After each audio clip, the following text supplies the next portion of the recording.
श्री कृष्ण कन्हैया लाल की जय। श्री निजानंद स्वामी की जय। श्री प्राणनाथ प्यारे की जय। नेत्र खोले अधूर मुख बोलता करे प्यारे बातें कर प्यारा सो सुख देता आशिक को जिनको नहीं सुमारा जिनको नहीं सुमारा। श्री कृष्ण कन्हैया लाल की जय। अक्षरातीत पूर्ण ब्रह्म परमात्मा के मुखारविंद की शोभा की बात चल रही है।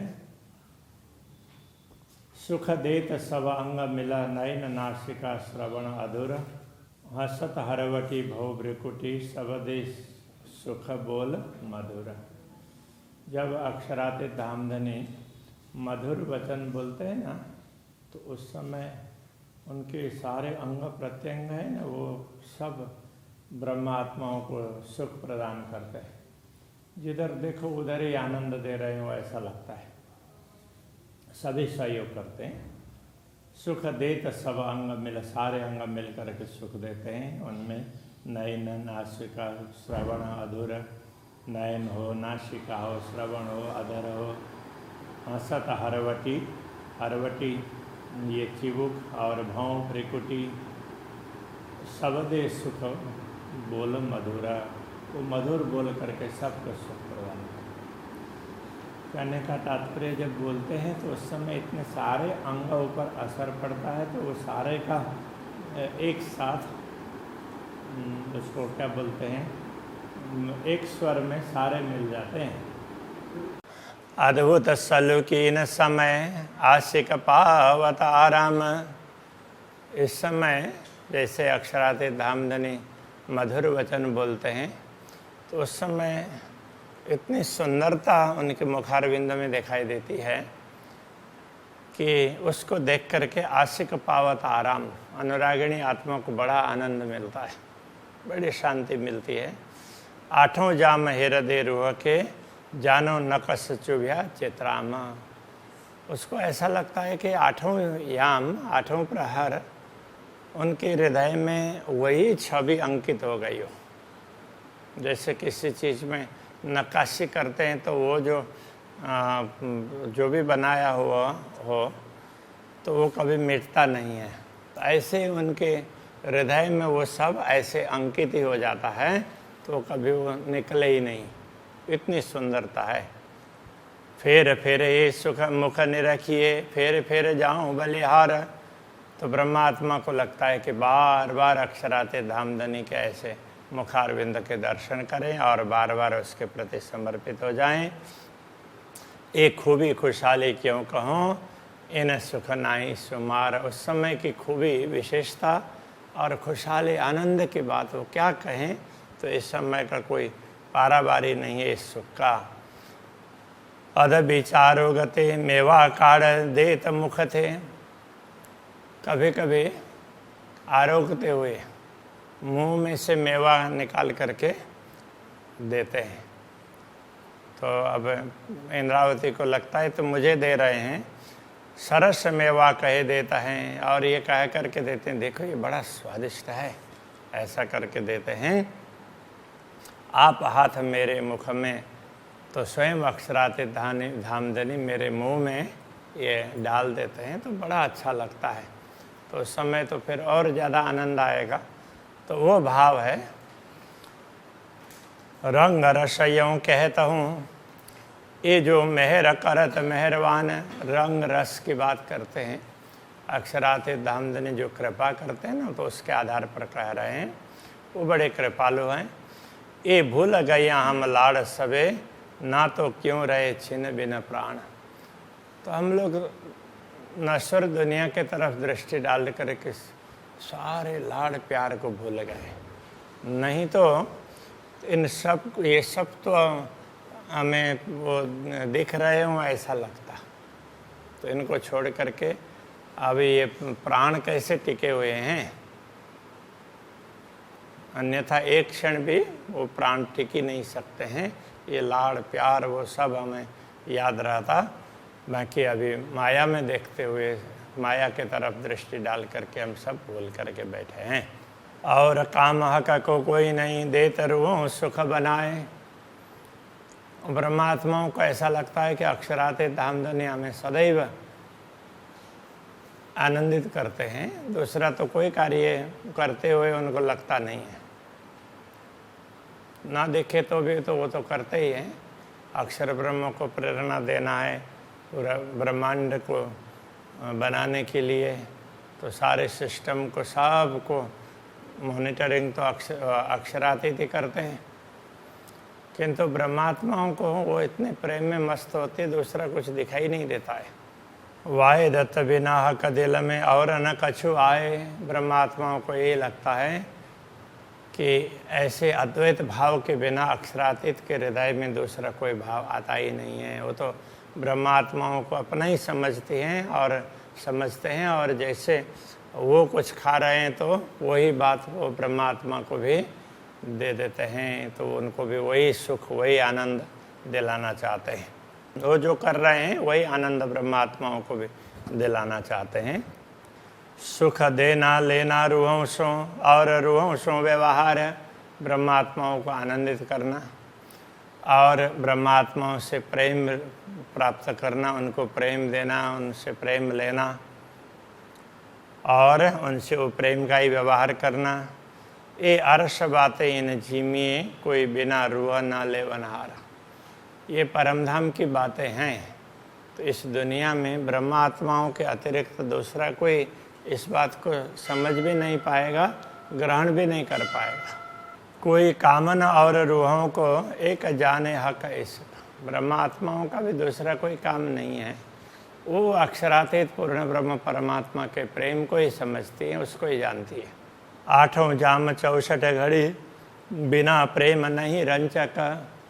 आठों प्रहर 64 घड़ी प्रेम के बिना वो एक क्षण भी नहीं रहती है। जरा भी प्रेम ना हो वो कभी कोई घड़ी होती ही नहीं है, वो हमेशा प्रेम में ही मस्त रहती है। हक जात वाहे दत्त जो छोड़े ना एक कदम। हक जात पूर्ण ब्रह्म की अंग रूपा अद्वैत ब्रह्मात्माएं, अद्वैत स्वरूपा छोड़े ना एक कदम। एक श्वास भी अक्षरातीत को याद किए बिना, उनको हृदय में अंकित किए बिना, उनका प्रेम अनुभव किए बिना नहीं निकाल पाती। प्यार करे माहो माहे वास्ते प्यार खसम। ब्रह्मात्माएं परस्पर प्रेम करती है, वो भी अक्षरातीत धामधनी के प्रेम के कारण ही हैं। उनका दिया हुआ प्रेम है, इसलिए वो परस्पर प्रेम करती है। तो इसका अर्थ ये हुआ पूर्ण ब्रह्म का प्रेम ही सदैव अनुभव करती रहती है। हक अंग चलत मुख बोलते, हक अंग चलत मुख बोलते तब जाने जात गुज प्यार। जब अक्षराते धामधनी कुछ ब्रह्मात्माओं को बोलते हुए होते हैं तो उस समय ब्रह्मात्माओं को लगता है कि वो हमें बहुत ज़्यादा प्यार दे रहे हैं। तो ये बड़ी गुप्त बात है, बड़ा रहस्य की बात है। तो बोलते हुए भी एक कार्य कर रहे होते हैं, किंतु उनके सारे अंग उसमें सहयोग कर रहे हैं ना, इसलिए वो सब प्रेम ही दे रहे हैं। ए अरवा अरश की जान ही जाको निष्दिन ए विचार। इस रहस्य को तो परमधाम की आत्मा ही जान सकती है, क्योंकि रात दिन उनका इसी पर विचार होता है। तो रात दिन वो इसी पर चिंतन करती रहती है। अक्षराते धामधनी का प्रेम वो कितना दे रहे हैं, हम कैसा अनुभव कर रहे हैं, हमेशा वही चिंतन करती रहती है। हक नरम पाँव उठाए के और धरत जीमी पर।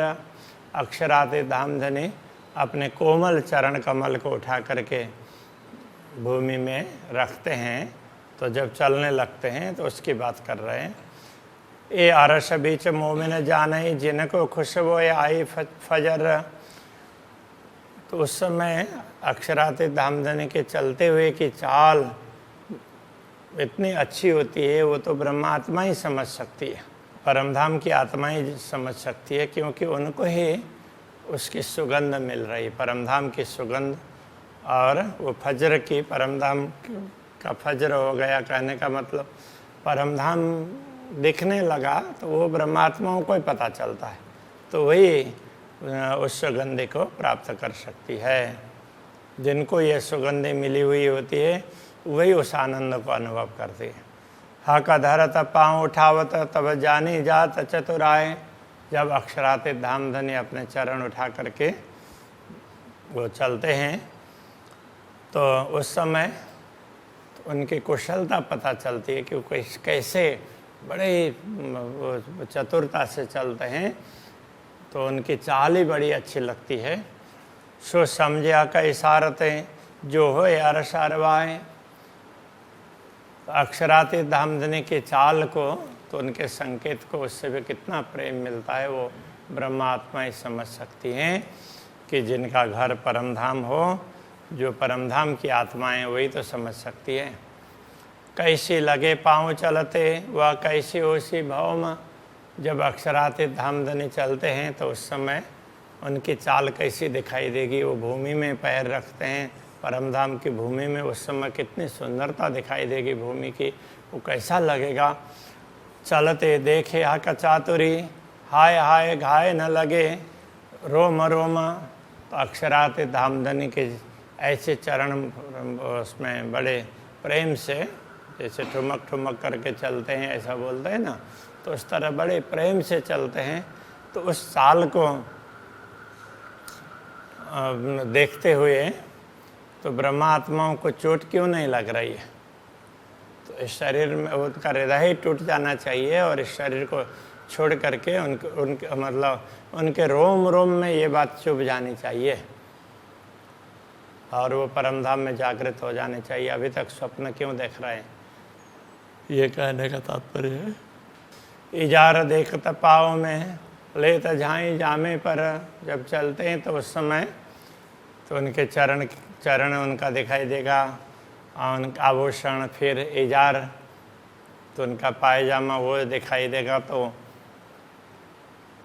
तो उस समय वो उनके इजार की झाई मतलब उनकी आभा वो बाहर जामे में भी पड़ती है। जामा इतना पतला है तो अंदर के इजार का भी रंग दिखाई देता है।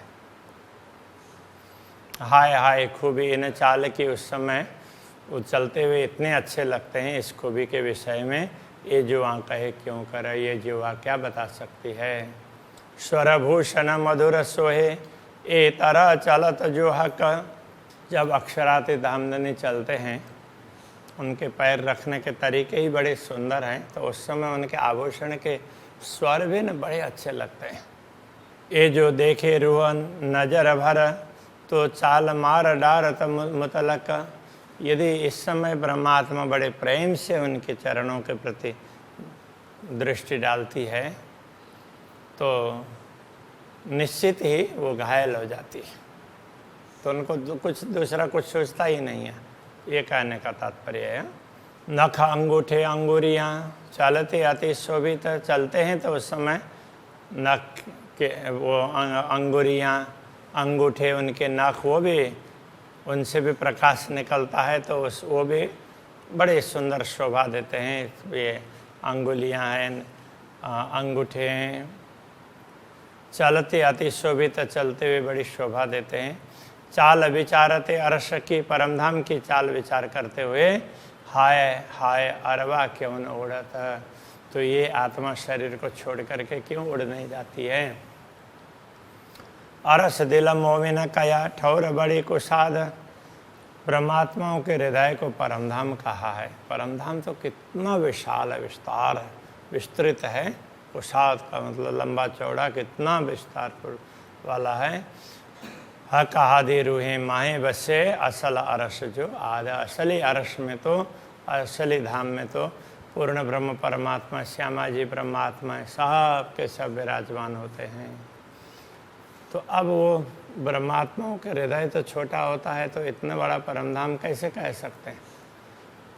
तो इसका ये समाधान है कि परमधाम के दृश्य ब्रह्मात्मा अपने हृदय में अंकित करती है, इसलिए उसको परमधाम का पूर्ण ब्रह्म को हृदय में बैठाती है, तो जहाँ पूर्ण ब्रह्म बैठेंगे तो वो धाम ही कहलाता है इसके हिसाब से। बाकी तो परम धाम बहुत लंबा चौड़ा है।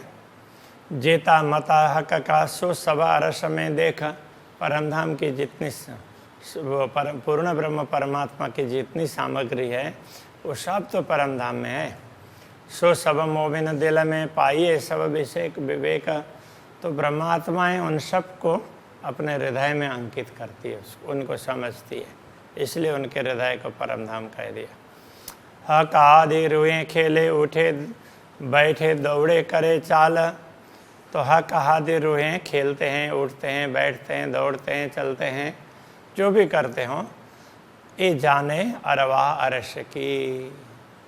इन रहस्यों को तो परमधाम की आत्माएं ही समझ सकती है, जो रहता हमेशा नाल, जो सदैव उनके साथ रहती है। नाल का अर्थ साथ। ए तो ए कहे हक हुकुम, सो तू देख महामत। महामते कहते हैं हे आत्मा, ये सब तुम्हें कहा है। अक्षरातीत धामधनी के आदेश ने ये सारी बातें तुम्हें समझाई है। हर आत्मा को ये समझना होता है कि ये मुझे समझाया है। और कहो रूहन को जो तेरे तन वाहिदत, और ब्रह्मात्माओं को भी तुम ये बात समझाओ जो नहीं समझ रही हैं, क्योंकि वो भी तुम्हारे ही अद्वैत भाव के अंतर्गत आते हैं। तो अक्षरातीत धामधनी के अंगना के रूप में तो तुम उनके साथ में जुड़ी हुई हो, तो तुमसे वो अलग नहीं है। तो उन आत्माओं को भी समझाना, स्वयं भी समझो और दूसरों को भी समझाओ, ये बात यहाँ पर समझाई है। तो अभी के प्रसंग को यहीं रखते हैं। श्री कृष्ण कन्हैया लाल की।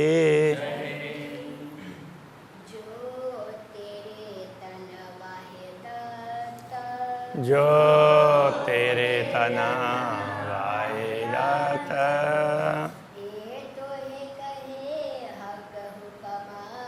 ए तो ये कहे हक हुकुम,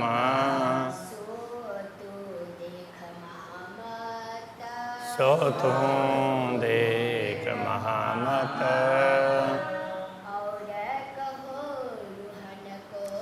और कहो रुहन को,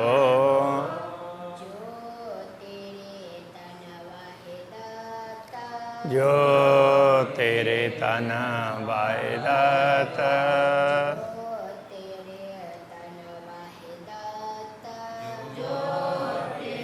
तन वाहिदत।